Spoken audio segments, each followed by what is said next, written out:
Hadirin yang dirahmati oleh Allah Subhanahu wa taala. Pada kesempatan kali ini kita akan membahas materi tajwid tentang hukum bacaan alif lam.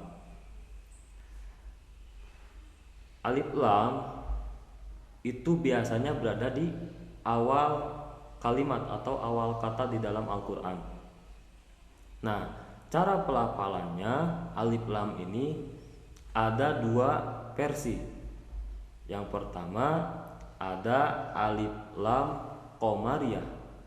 Sekali lagi, ada alif lam qomariyah, yaitu apabila ada alif lam bertemu dengan salah satu huruf alif lam qomariyah.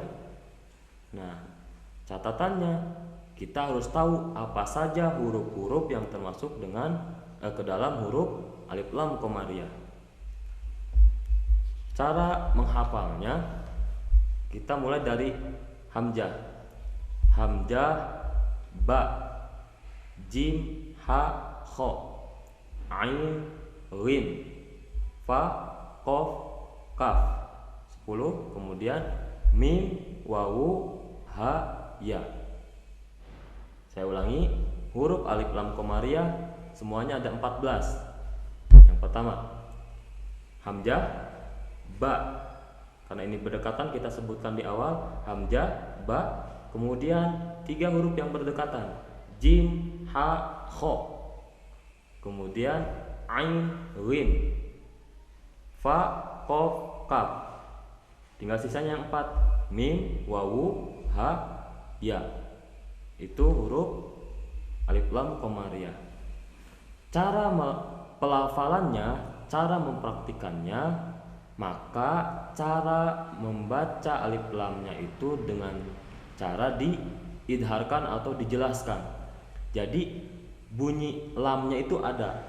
Contoh di awal surah Al-Fatihah ada alhamdu, alhamdu. Nah, lamnya jelas ada alhamdu. Makanya di sini dinamain alif lam qomariyah. Itu pengibaratan seperti kita ketika melihat qomariyah. Qomariyah itu artinya bulan. Ketika kita melihat bulan, baik itu bulan purnama sekalipun, kita masih melihat jelas bentuk bulan seperti apa. Kita masih kuat menatap bulan purnama yang terang. Itu kan jelas bentuknya, bulat, jelas, kita bisa melihat dengan jelas. Makanya dinamakan alif lam qomariyah. Juga pengibaratan dengan ketika kita melafalkan kata al-qomaru, al-qomaru. Kata al-qomaru, al-qomariyah itu lamnya jelas, al-qomaru. Jadi sekali lagi, alif lam qomariyah hurufnya ada 14. Apabila alif lam bertemu atau menghadapi salah satu huruf alif lam qomariyah yang 14 tadi, maka cara pelafalan alif lamnya harus diidharkan atau dijelaskan.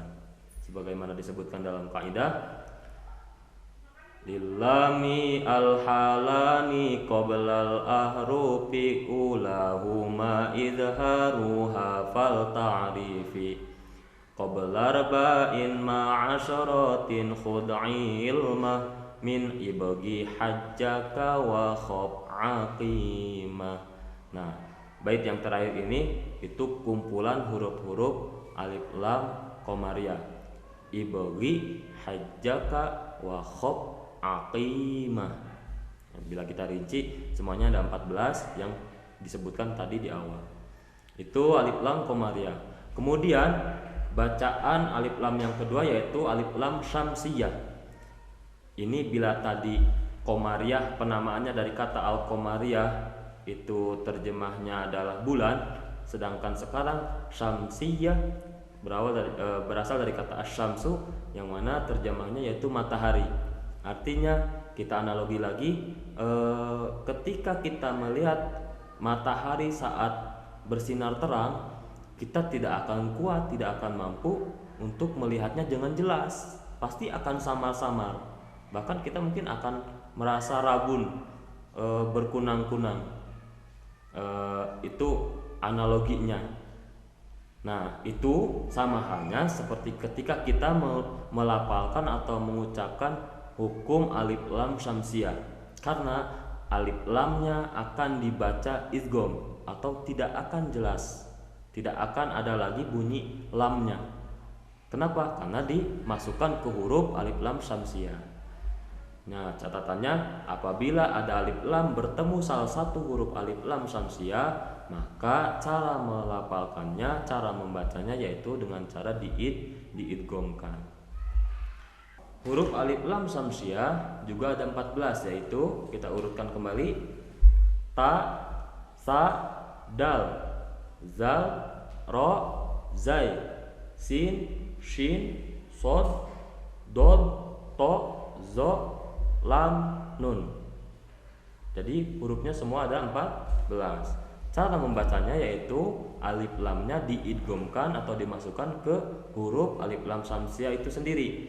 Contoh, ada kata al-tariqu, dibaca al-tariqu. Was-samaa'i wat-tariqu. Enggak wal tariq tapi wat-tariqu. Alif lamnya masuk ke huruf to karena di sana hukum bacanya alif lam syamsiah. As-sawabu, as-sadiqu, dan selanjutnya. Bagaimana dijelaskan dalam kaidah? Sanihi ma idghamuha fi arba'in ma asyratin aidan wa ramjuha fa'i tibsumma fil rahman tapuz dibdani am da'su azanni zur sarifalil kiram. Dua bait yang terakhir tadi itu kumpulan huruf-huruf alif lam syamsiah. Demikian materi tentang alif lam terbagi dua, alif lam komariah dan syamsiah. Selanjutnya ada hukum lam fiil.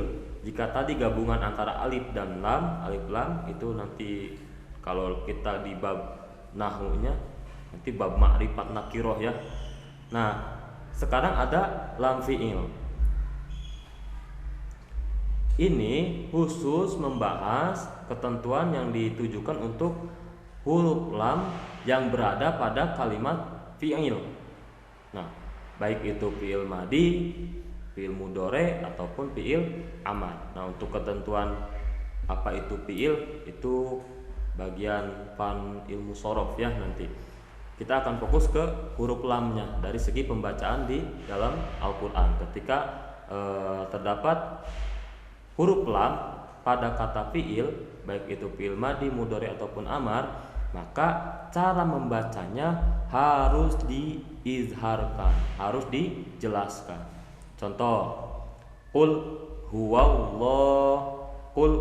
Nah, di sana ada qul, ada kata fiil, tepatnya fiil amar di sana. Maka bunyi lamnya itu enggak boleh qul huwallahu, enggak boleh ditahan. Karena di sana harus izhar. Qul huwallahu ahad. Atau qulna iltaqo, qulna. Nah, cara membacanya diizharkan sebagaimana dijelaskan dalam kaidah wa azhiran lama fi'lin mutlaqan fi nahwi qulna am wa qulna wal taqo. Demikian materi tentang hukum membaca lam pada kalimat fi'il.